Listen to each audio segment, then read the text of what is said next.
Right, after years of research, I finally found out how these masters got so good at art.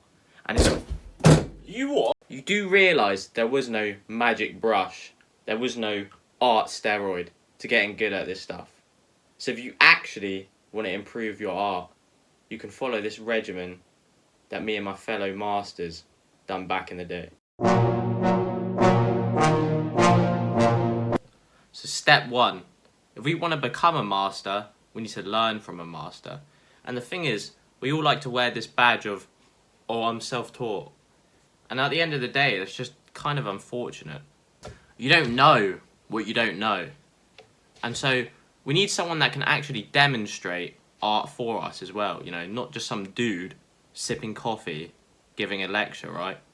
So for me, it would be this guy, but for the sake of this video, it's going to be this guy. Step 2, basic portrait. You know, how are you going to render a portrait if you can't even shade a sphere, right? So we're going to start out by warming up with some basic shapes, and then we'll get on to an actual still life.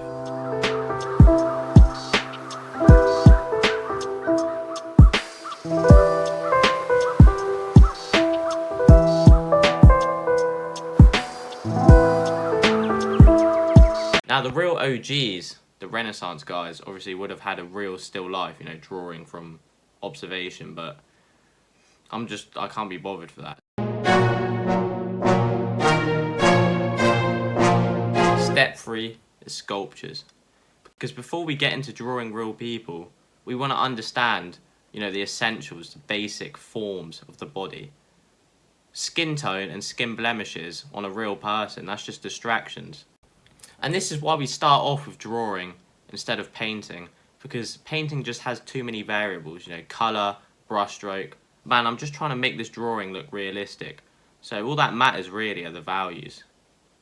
So just so we don't get overwhelmed, we're going to study each facial feature separately.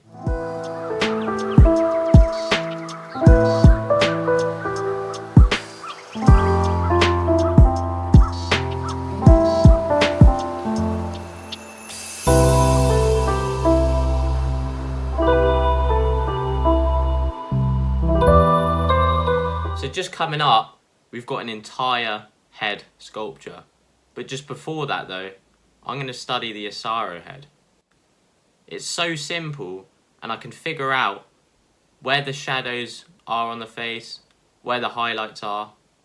And then by the time I get to a sculpture, which is obviously more detailed, I'm not going to get distracted by that. I'm going to be like, I know the main shapes.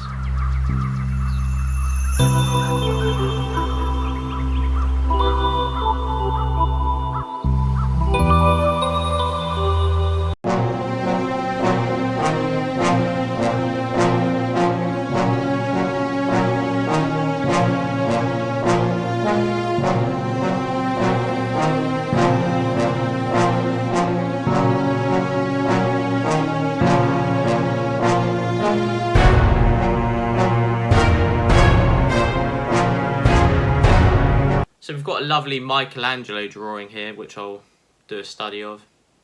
And you don't want to treat these like forgeries, right? Like, I'm not trying to replicate this Michelangelo drawing.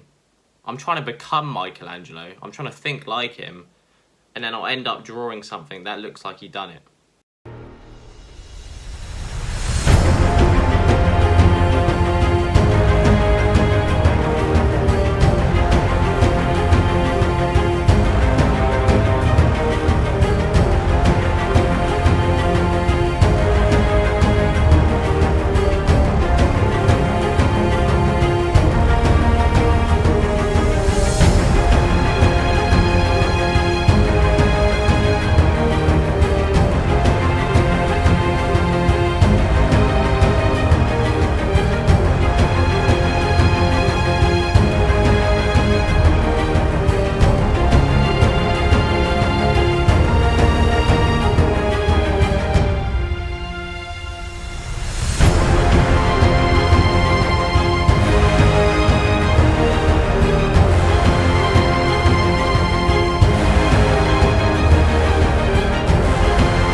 as I got to the end of the piece, I did realise that it did look off. And foolishly, I was thinking, oh, it must be some little detail that I missed. So after taking a break, I came back, I had fresh eyes, squinted eyes, and I could see, right, it was actually the overall value composition that was off. So to translate that from Shakespearean English, basically, these big areas of shadow had been disconnected, basically, by a bunch of clutter and detail. And so I had to build these back up so that when you looked at the overall picture, you know, you notice that, oh, there's a huge block of shadow here, big block of light here, and it makes the piece complete. This is why thumbnails are so important, and obviously I just wasn't referring back to mine, right, which is kind of stupid, so I made it and I just didn't use it. So do that. Alright then, let's have a look.